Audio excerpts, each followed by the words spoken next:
Hola, muy buenos días y muchísimas gracias eh, por estar aquí, por estar conectados.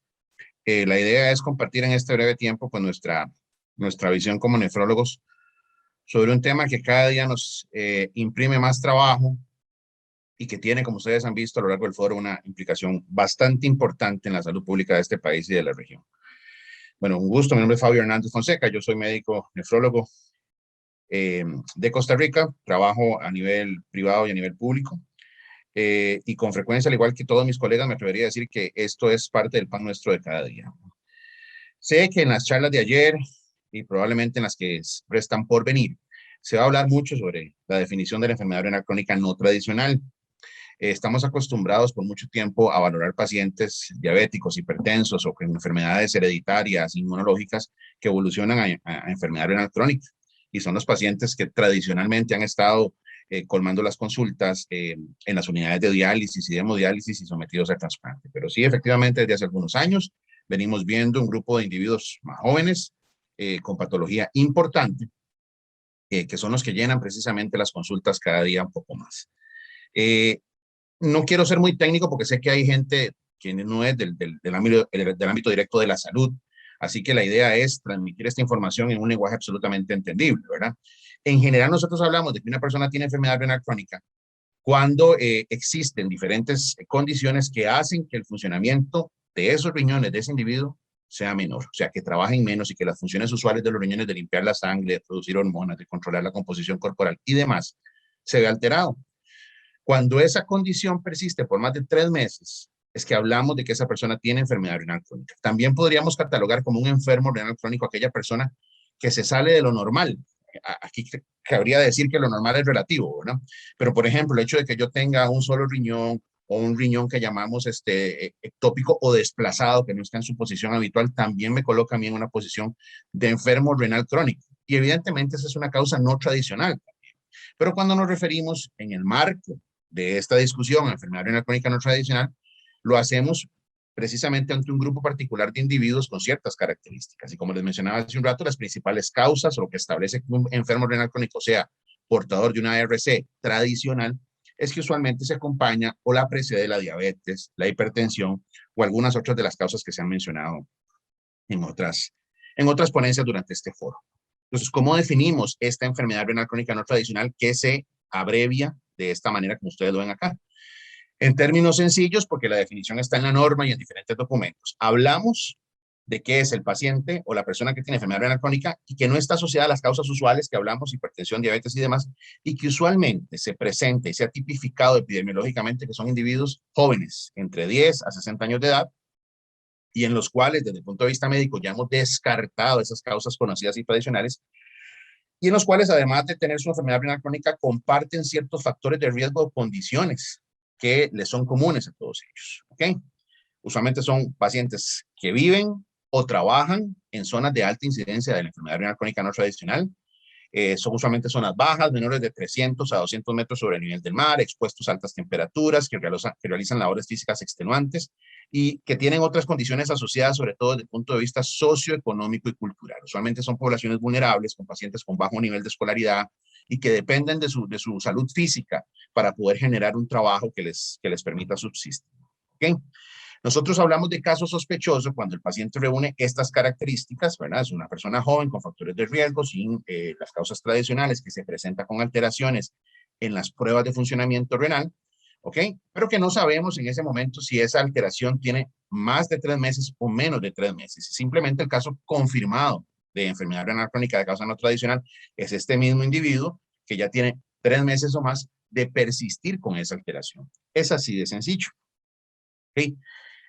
A diferencia de la enfermedad renal crónica tradicional o por otras causas, aquí estamos hablando de un grupo de personas que son pacientes relativamente jóvenes, que son personas económicamente activas en edad productiva, ¿ok? Y eso lo saca por sí solo del canasto, por así decirlo, de pacientes con enfermedad renal crónica tradicional y nos obliga entonces también a enfocarlo desde el punto de vista médico de otra manera, ¿ok? ¿A dónde se presentan estos casos en la región? Vean, este es un mapa muy interesante porque estos puntos rojos son sitios en donde se han descrito casos con las características que hemos mencionado, que son muy similares, personas jóvenes, trabajadores agrícolas, altas temperaturas, trabajo físico extenuante. Y vean el punto tan marcado que hay en la región de Centroamérica, precisamente. ¿Por qué? Porque somos un punto caliente, un hotspot que llaman los norteamericanos, ¿verdad? Y esta es la distribución clásica, ¿verdad? Toda la costa pacífica del norte de Costa Rica, siguiendo hacia arriba, hasta el sur de México. Y ya hay casos descritos también en la parte pacífica costera de Panamá. Y no descarto que eventualmente empecemos a recibir reportes de otras latitudes con características climáticas y demográficas similares, ¿ok? Y si se hace una, digamos, superposición de estos mapas, que son mapas de temperatura, vean cómo la misma zona donde hay alta cantidad de pacientes con este problema, son las zonas donde las temperaturas tienden a ser también más altas. Entonces es claro, y así lo han demostrado también los estudios epidemiológicos y de campo, que hay una correlación entre altas temperaturas y la aparición de esta condición, ¿ok? No se puede en este momento decir cuál es la causa de esta enfermedad renal crónica de causa no tradicional, no la conocemos, probablemente es una entidad multifactorial, o sea, hay múltiples elementos que hacen, evidentemente, que estos pacientes desarrollen este problema, ¿ok? Sin ser muy técnicos también vemos cómo se han planteado diversas hipótesis, ¿verdad? Probablemente aquí nosotros no tengamos una evidencia franca de que los pesticidas agroquímicos y demás, por lo menos así se demostró o se mencionó en las charlas de ayer, tengan una injerencia específica sobre el desarrollo de esta lesión, ¿verdad? Pero sí se ha visto, y hay estudios recientes, de que algunas infecciones, sobre todo algunos tipos de infecciones, ya sea por virus o por ciertas bacterias que afectan el riñón, podrían también jugar algún papel en el desarrollo de esta patología. Es frecuente que estos individuos enfermos tengan el antecedente de estar utilizando ciertos medicamentos, a veces de manera no regulada, indiscriminada. Yo les digo que particularmente yo tuve la oportunidad de trabajar en zona rural y sé que los pacientes de esa zona donde yo estaba podían conseguir antibióticos y analgésicos hasta en las pulperías y sin una prescripción médica. Entonces sí hay un acceso que hay que regularlo porque podría incrementar la frecuencia con la que se presenta la lesión renal, que en fases iniciales los pacientes presentan episodios de lesión renal aguda. ¿Eso qué significa? Que alteran sus pruebas, pero con reposo, hidratación y unos cuantos días de descanso hay una recuperación. Lo que pasa es que si este fenómeno se hace repetitivo y la persona sigue exponiéndose a estos eventos una y otra vez, va irremediablemente a evolucionar hacia una enfermedad renal. Se habla obviamente de los factores ambientales, el incremento de la actividad física, las altas temperaturas que llevan a deshidratación, se activan ciertos mecanismos del cuerpo que normalmente están destinados a tratar de compensar cuando estamos nosotros en esas circunstancias, pero que cuando se estimulan repetidamente pueden llegar a desarrollar lesión más bien. El famoso estrés por calor, ¿verdad? El papel del ácido úrico. Se ha visto en estas poblaciones que los niveles de ácido úrico, que son individuos jóvenes, delgados, y andan con niveles de ácido úrico muy elevados, y eso por sí solo es dañino para el riñón, y se genera toda una serie de alteraciones de inflamación y otros elementos en los riñones que llevan finalmente al desarrollo de esta enfermedad. Y ese es el prototipo de individuos que estamos viendo, ¿verdad? Personas jóvenes que ya requieren de terapias especializadas como la hemodiálisis, en este caso, como en la fotografía, o la diálisis peritoneal, y que están inmersos en un ambiente de altas temperaturas, de trabajo físico importante, a veces no con el acceso a hidratación que quisiéramos que tuviesen esos pacientes. Entonces, como les digo, lo típico, lo que vemos en la práctica clínica, son pacientes que ya se presentan sin una historial de enfermedad en general, sanos, o más bien les decimos desconocidos enfermos, que ya llegan a los servicios médicos con una enfermedad renal crónica avanzada y ya requiriendo iniciar urgentemente diálisis. ¿Okay? Muchas veces son referidos de servicios de medicina general, de medicina laboral, de medicina familiar, y la historia típica es que han tenido lo que la gente llama cuadros de golpe de calor. Episodios muy relacionados con su actividad física laboral, muchas veces en los que empiezan con dolor de cabeza, mareos, náuseas, vómitos, debilidad, y cuando son abordados médicamente se detecta en ese momento que tienen alteraciones en las pruebas de función renal. Algunos pueden recuperar con estas medidas de hidratación y reposo. Otros ya manejan una lesión persistente. O sea, ya pasaron de hacer una lesión renal aguda, que es reversible y recuperable, a una enfermedad crónica, que es permanente y progresiva.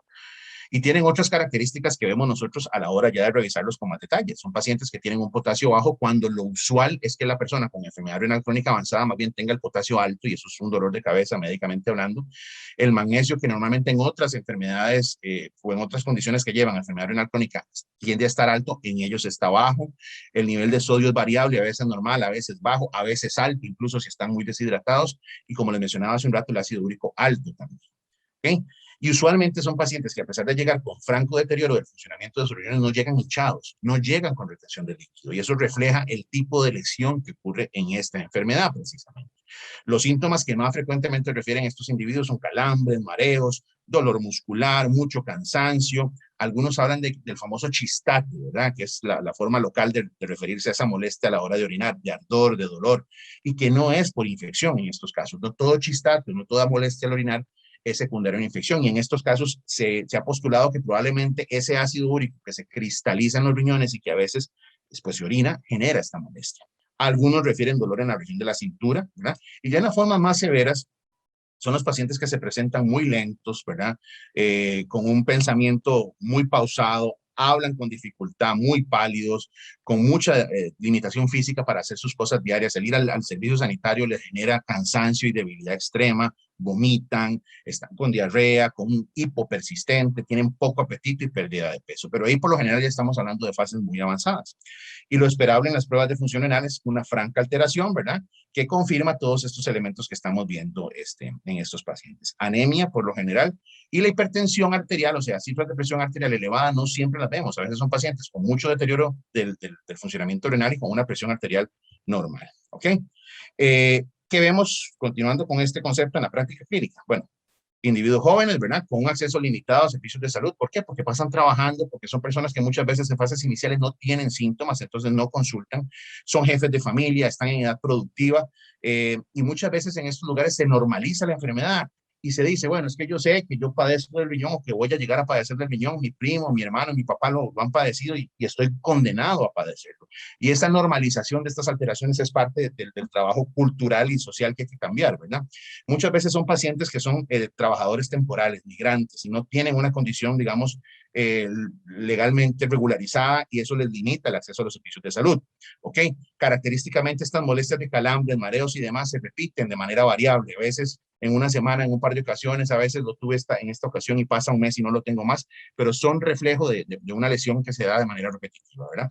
En comunidades muchas veces vulnerables. Entonces, definitivamente es una población distinta y hay que visualizarla como tal. ¿Cómo hacemos el diagnóstico? Bueno, la persona que tiene estos factores de riesgo, por lo general, hay historia familiar de enfermedad renal crónica, muchas veces fallecimientos a edades tempranas de algunos familiares o personas que han tenido la oportunidad de accesar a diálisis o trasplante, los síntomas que les he mencionado en las diapositivas previas y los estudios de laboratorio, que siempre debemos nosotros tener un abordaje inicial con estos pacientes y recitarlos, ojalá en el lapso de esos 3 meses siguientes para confirmar o desechar la enfermedad como tal, ¿verdad? Y por supuesto descartar otras causas. No todo paciente joven agricultor que tiene lesión renal tiene una nefropatía no tradicional. Pudiese tener otras cosas. Ahí es donde la labor médica, muchas veces especializada, amerita una intervención adecuada.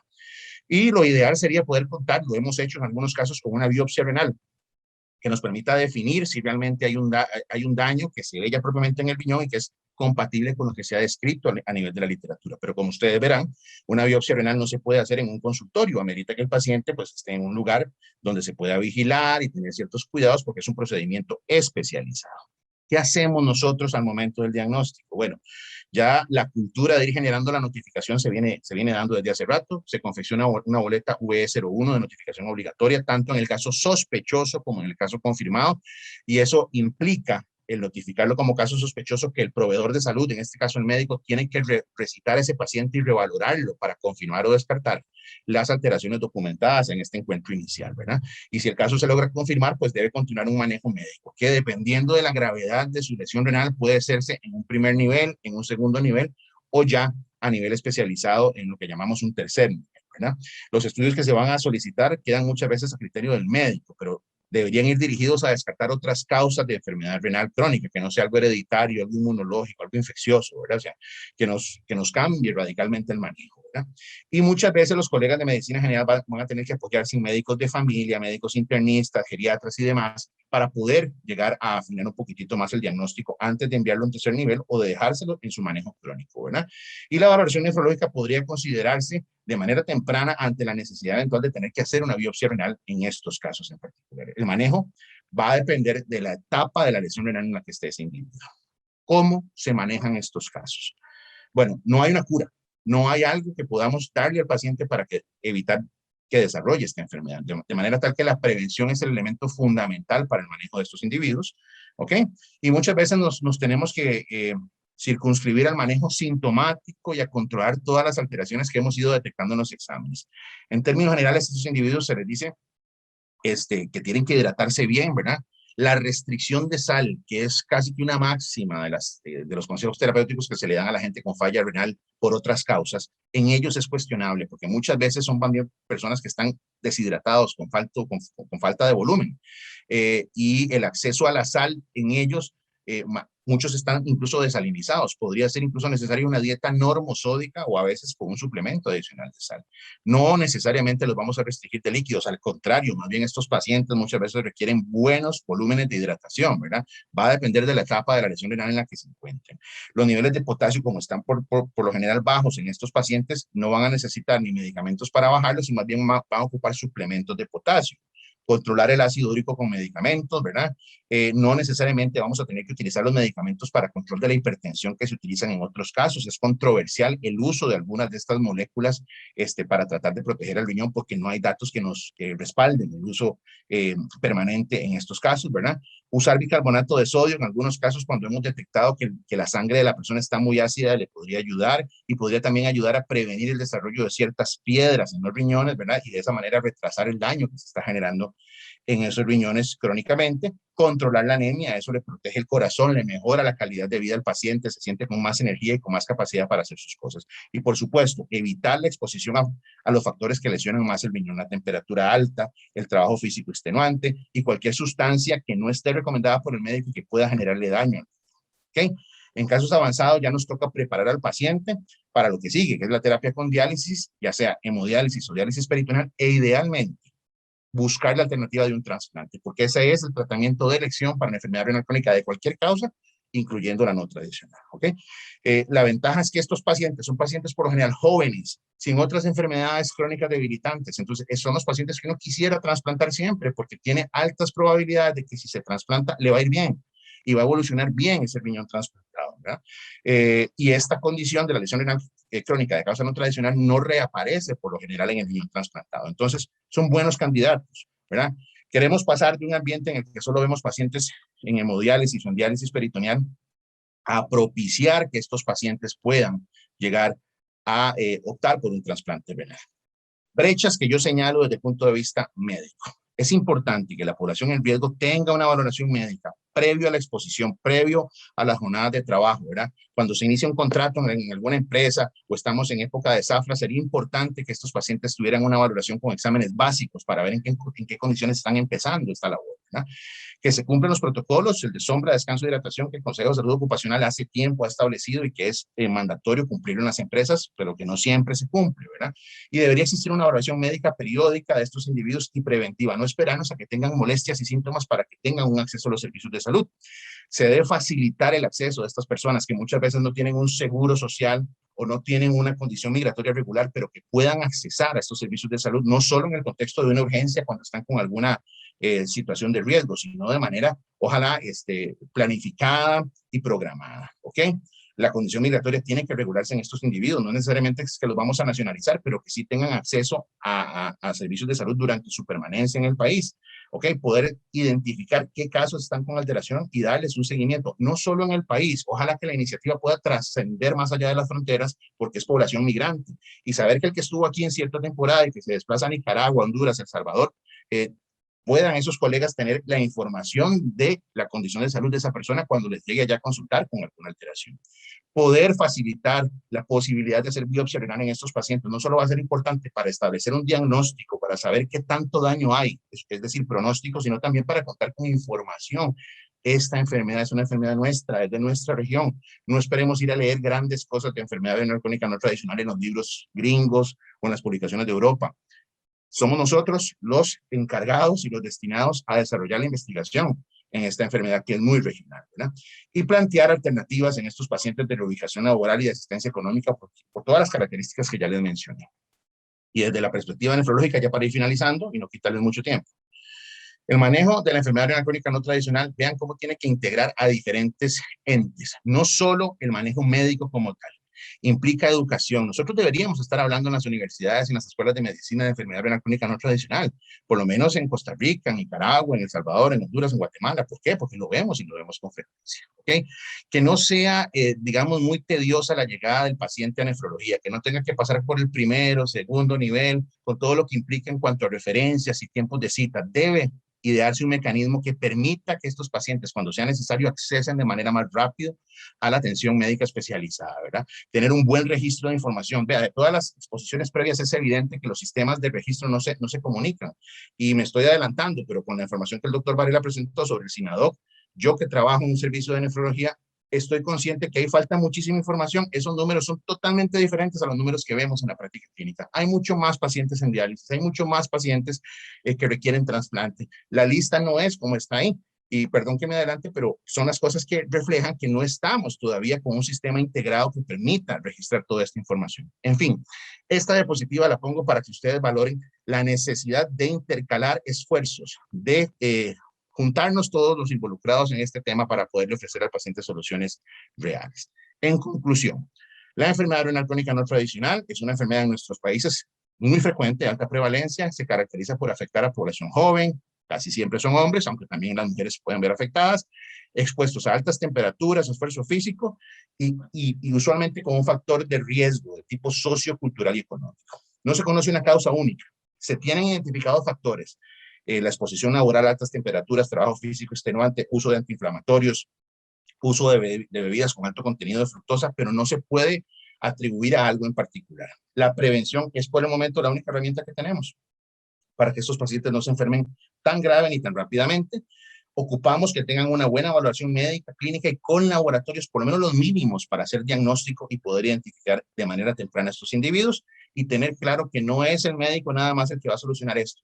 Necesitamos un buen engranaje y una buena conexión multidisciplinaria y entre países para poder atender, investigar, compartir información, registrar los casos. O sea, todo esto nos va a permitir desarrollar un conocimiento mucho más claro de esta enfermedad y poder intervenir de manera adecuada. Muchas gracias por su atención y me disculpo si me pasé.